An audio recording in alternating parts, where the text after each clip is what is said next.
안녕하세요. 스포츠에라입니다.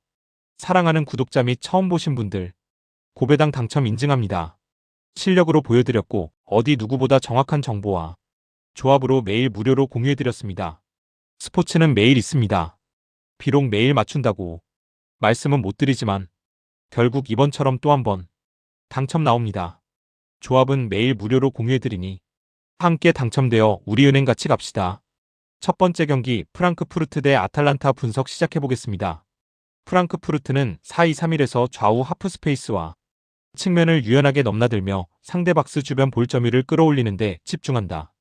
버카르트는 박스 안에서의 움직임과 공을 등지고 버티는 힘이 좋아 이선 자원들이 침투할 시간을 벌어주는 역할이 중요하다. 바오야는 터치와 속도 모두를 활용하며 측면뿐 아니라 하프스페이스까지 파고들어 크로스와 컷백 상황을 자주 만들어낸다. 도안 리치는 오른쪽에서 안쪽으로 좁혀 들어오며 슈팅각과 패스 타이밍을 동시에 보는 유형으로 전진 패스와 중거리 슈팅에서 모두 위협적이다. 프랑크푸르트는 단순한 높은 크로스가 아니라 낮고 빠른 크로스와 컷백을 반복해 상대 수비 조직을 계속 흔들며 흔들리는 순간을 기다린다. 두 볼란치는 센터백 앞을 넓게 커버하면서도 탈압박 이후에는 측면으로 빠르게 연결해 역습 출발점을 열어주는 기능까지 수행한다. 아탈란타는 3-4-3으로 전방 숫자를 늘리고 라인을 올리는 공격 지향 스타일을 유지한다. 스카마카는 제공권은 물론 등을 치고받는 포스트 플레이까지 가능한 스트라이커로 전환 시 중요한 기점이 된다. 데 케텔라에르는 하프스페이스에서 공을 받으며 전진 드리블과 패스를 동시에 시도할 수 있어 스카마카와의 조합이 매우 유기적이다. 파살리치는 중원과 박스 사이를 끊임없이 오가며 침투 타이밍을 노리는 자원으로 세컨볼과 세트피스에서 지속적인 위협을 만든다. 하지만 3백은 측면 크로스 상황에서 포지셔닝 문제와 클리어링 실수가 잦고 그 과정에서 두 번째 실점으로 이어질 위험을 자주 노출한다. 윙백이 전진한 이후엔 측면 뒷공간과 중앙 수비 사이 간격이 동시에 벌어져 빠른 전환에 취약한 구조를 드러낸다. 이 경기는 프랑크푸르트의 하프스페이스 활용과 아탈란타의 박스 수비 불안정성이 얼마나 맞물리느냐가 핵심이다. 프랑크푸르트는 바오야, 도알리츠 버카르트 라인을 중심으로 놨고 빠른 크로스와 컷백을 반복하며 아탈란타 수비의 실수를 끌어낼 가능성이 높다. 아탈란타 역시 전방 화력은 충분하지만 라인을 끌어올리는 순간 발생하는 중원과 수비 간격을 프랑크푸르트가 빠르게 공략할 수 있다. 특히 홈팀은 세컨볼 경합에서도 우위를 가지고 있어 후반으로 갈수록 아탈란타 수비는 더 흔들릴 여지가 있다. 종합하면 화력은 비슷하지만 안정성과 완성도에서는 홈팀 프랑크푸르트 쪽 기대값이 더 높다. 두 번째 경기 스포르팅 대 클럽 브리의 분석 시작해보겠습니다. 스포르팅은 4-2-3-1 기반으로 하프스페이스 점유 능력이 매우 좋은 팀이다. 켄다는 빌드업 일선으로 내려가 방향 전환과 전진 패스를 담당하며 수비 시에는 센터백 앞을 지우는 역할까지 수행한다. 곤살베스는 이선에서 중앙과 측면을 자유롭게 오가며 박스 침투와 마무리에 능한 멀티형 미드필더다. 트링캉은 오른쪽에서 커트인하며 왼발 슈팅각을 만드는 타입으로 하프스페이스에서 중거리 위협이 매우 높은 자원이다. 공을 잡으면 한쪽 풀백이 과감히 올라가 폭을 넓히고 그 공간을 곤살베스가 다시 파고드는 패턴이 반복된다. 홈에서는 전방 압박 라인을 평소보다 한 칸 더 끌어올리며 상대 빌드업을 초반부터 흔들려고 시도한다. 클럽 브리에는 4-2-3-1 구조지만 전방 압박 강도에 비해 후방 라인 커버가 매우 느슨하다. 트레솔디는 최전방에서 압박과 동시에 탈압박 기점 역할을 맡으며 공을 등지고 받아주는 기능이 좋다. 포브스는 빠른 스피드로 뒷공간을 노리지만 전개 속도에 비해 지나치게 직선적이라 패턴 다양성이 떨어진다. 바나케는 세트피스 타깃과 이선 침투를 동시에 수행할 수 있는 중심 자원이지만 오픈 플레이에서는 중원 간격이 자주 열린다.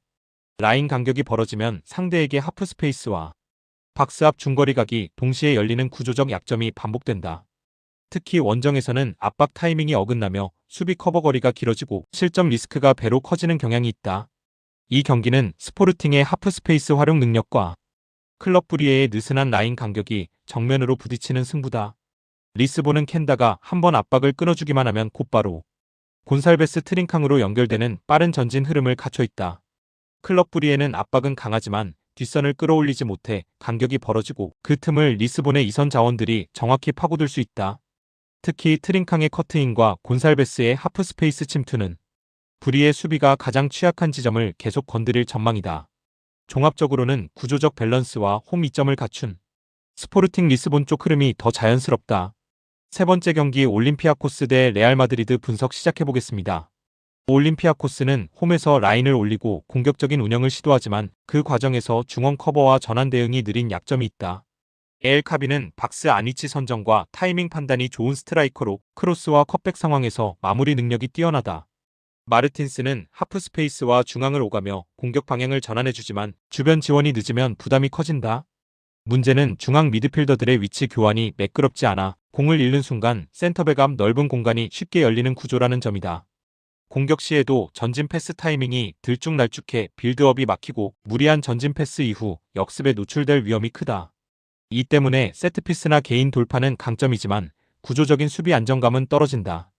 레알은 4-2-3-1 체계에서 전환 속도와 개인 기량을 앞세워 상대 수비를 단번에 무너뜨리는 축구를 구사한다. 음바페는 폭발적인 스프린트와 뒷공간 침투로 수비 라인을 한 번에 흔들며 압박 회피 이후 결정적인 마무리를 책임진다.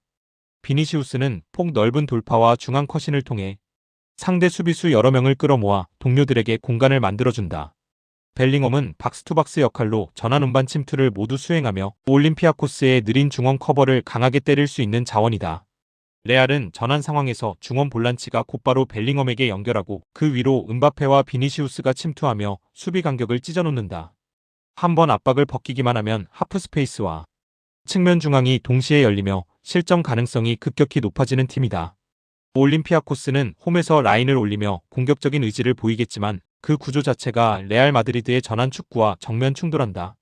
중원 커버 타이밍이 늦고 전진 패스 이후 발생하는 공백은 벨링엄, 음바페, 비니시우스에게 너무나 매력적인 타깃이다. 레알은 한번 압박만 벗어나면 전환 스피드로 박스 설정까지 직선적으로 연결하는 구조를 갖추고 있다.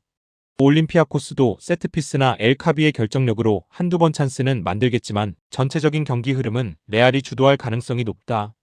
결국 이 경기는 구조적 안정성과 개인 차이가 명확한 매치업이며 흐름은 자연스럽게 원정팀 쪽으로 기울 전망이다. 네 번째 경기 블랙번 대 퀸즈파크 분석 시작해보겠습니다. 블랙번은 4-2-3-1을 상대로 템포를 끌어올리는 능력이 뛰어난 팀이다.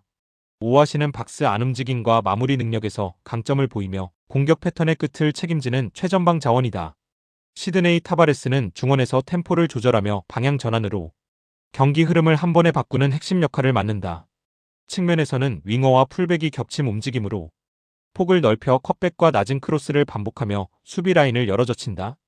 두 볼란치는 세컨볼 경합에서 앞서며 공을 따낸 즉시 전진 패스를 선택해 템포를 끌어올리는 특징을 갖고 있다. 경기 리듬을 한번 잡으면 패턴이 계속 반복되며 상대를 자기 진영에 묶어두는 힘이 있다. QPR도 4-2-3-1을 쓰지만 미드필더들의 전진 타이밍이 맞지 않아 공격 루트가 중원에서 자주 끊긴다. 코네는 파괴적인 침투와 스피드를 갖췄지만 지원이 늦어 고립되는 장면이 많다. 카라모코 덴벨레는 좁은 공간에서의 드리블은 위협적이지만 연계가 원활하지 않으면 개인기에만 의존하게 된다. 사이토는 안쪽으로 파고들며 슈팅각을 만드는 능력이 있지만 타이밍이 어긋나면 템포가 끊어진다. 라인 간격이 늘어지는 패턴 때문에 빌드업이 단절되고 수비 전환에서는 하프 스페이스 노출이 잦다. 개개인의 순간 능력은 있지만 구조적으로 90분을 안정적으로 운영하기는 쉽지 않다. 블랙번은 템포를 완벽히 설계할 수 있는 팀이고 QPR은 템포를 잃는 순간 전개가 단절되는 구조를 갖고 있다. 타바레스가 전진 패스를 넣는 순간 오아시와 카르고보가 동시에 침투하며 박스 근처 슈팅각이 자연스럽게 만들어진다. QPR은 미드필더 간 전진 타이밍이 어긋나면서 공격이 끊기고 뒤에서는 전환 대응까지 느려 위험 장면이 반복된다. 세컨볼 경쟁력 역시 블랙번이 앞서고 있어 경기 리듬은 점점 홈팀 쪽으로 기울 수밖에 없다. 종합적으로는 안정성과 완성도 모두 블랙번이 한 수 위다. 다섯 번째 경기 미럴 대 셰필드 분석 시작해보겠습니다. 미럴은 4-4-2에서 두 줄 수비를 촘촘히 세우고 전방 압박과 세컨볼 회수를 통해 경기 템포를 끌어올리는 팀이다. 코버는 등을 치고 버텨주는 포스트 플레이 능력이 좋아 단순 롱볼이 아니라 패턴 전개의 기점으로 활용된다. 네글리는 하프 스페이스에서 볼을 받아 템포를 끌어올리며 정체된 전개에 다시 리듬을 넣어주는 엔진 같은 역할이다. 루옹고는 박스투박스 역할로 세컨볼 회수와 압박, 커버를 모두 수행해 중원 안정성을 잡아준다. 측면 풀백의 오버래핑 타이밍도 좋아 네글리가 안쪽으로 들어올 때 팍과 폭을 넓혀 크로스와 침투 두 가지 루트를 모두 만든다. 그래서 홈에서는 상대를 자기 진영에 묶어두고 압박 회수 재공격 패턴을 반복하는 운영이 가능하다. 셰필드는 3-4-1이지만 수비형 미드필더가 지나치게 낮아지며 중원 연결이 끊기는 문제가 반복된다. 배너는 킥 능력과 전진 패스는 좋지만 팀 라인이 낮아진 상태에서는 영향력이 반감된다. 로우는 속도와 돌파 능력이 있지만 공을 받기 위해 내려오다 보니 최전방에서의 존재감이 약해진다. 카다마르테리는 뒷공간 침투가 좋은 자원이지만 패스 타이밍이 늦거나 오프사이드에 걸리는 장면이 많다. 라인 간격이 벌어진 상태에서 성급한 롱패스가 늘어나면 세컨볼 회수에서도 열세를 보일 위험이 크다. 전체적으로 경기를 내내 끌고 가기에는 구조적 리스크가 많다. 이 경기는 미럴의 하프스페이스 활용과 전방 압박이 셰필드 웬즈데이의 낮은 빌드업과 느린 전개를 정면으로 노리는 구조다. 미럴은 코번으로 시작되는 전개 이후 네글리와 풀백이 템포를 살리며 수적 우위를 만드는 흐름이 매우 자연스럽다. 셰필드는 수비형 미드필더가 너무 낮아지면서 공격 준비가 느려지고 세컨볼 대응까지 뒤처지는 장면이 자주 나온다. 호응원과 압박 강도까지 감안하면 경기 흐름은 자연스럽게 미럴 쪽으로 기울 가능성이 높다. 종합적으로는 안정성과 템포 설계 능력 모두 홈팀 미럴의 우세가 예상된다. 6번째 경기 웨스브로 대 버밍엄 분석 시작해보겠습니다. 웨스트브로미치는 4-2-3-1에서 몰럼비가 중원 템포를 끌어올리며 전진 패스를 책임지는 구조다. 몰럼비는 압박과 운반 능력이 뛰어나 세컨볼 회수 이후 바로 공격 템포를 한 단계 끌어올리는 핵심 자원이다. 월레스는 측면에서 폭넓은 움직임으로 풀백을 끌어내며 안쪽 드리블과 크로스에서 모두 위협을 만든다. 헤게베는 제공권과 대인 방어에서 안정적으로 후방 빌드업의 기초를 다져주며 불필요한 실수를 줄인다. 웨스트브로미치는 수비 중원 공격 간 간격을 일정하게 유지하며 공을 따내면 몰럼비를 거쳐 곧바로 박스로 향하는 템포를 만든다. 홈에서는 압박 강도도 자연스럽게 높아지며 초반 흐름을 강하게 가져오는 경우가 많다. 버밍엄은 4-4-1-2를 사용하지만 전개 속도가 지나치게 느려 상대에게 블록 정비 시간을 허용한다. 후루아시는 뒷공간 침투와 박스 안 움직임이 날카롭지만 지원이 늦어 고립되는 현상이 반복된다. 그레이는 개인 돌파는 위협적이지만 공을 받기 위해 계속 아래로 내려오면서 역으로 박스 안에서 존재감이 떨어진다. 백승호는 킥과 전환 능력은 분명하지만 지나치게 낮은 위치에서 공을 받다 보니 전방으로의 영향력이 줄어드는 흐름이다. 라인 간격과 전개 템포 모두 정리되지 않아 공격과 수비에서 모두 불안 요소를 안고 있는 상황이다. 이 경기는 템포를 설계할 수 있는 웨스트브로미치와 템포를 잃는 순간 구조가 무너지는 버밍엄의 맞대결이다. 웨스트브로미치는 몰럼비가 템포를 끌어올리는 순간 공격 흐름이 살아나고 월레스의 폭넓은 움직임이 박스 근처 수적 우위를 만든다. 버밍엄은 라인 간격이 벌어지고 전개 속도가 느려 공을 잃는 순간 바로 역습에 노출되는 위험을 안고 있다. 세컨볼 경쟁력, 간격 조절 능력, 전환 속도 모두 웨스트브로미치가 한 수 위다. 흐름은 시간이 지날수록 홈팀 쪽으로 기울 가능성이 높다.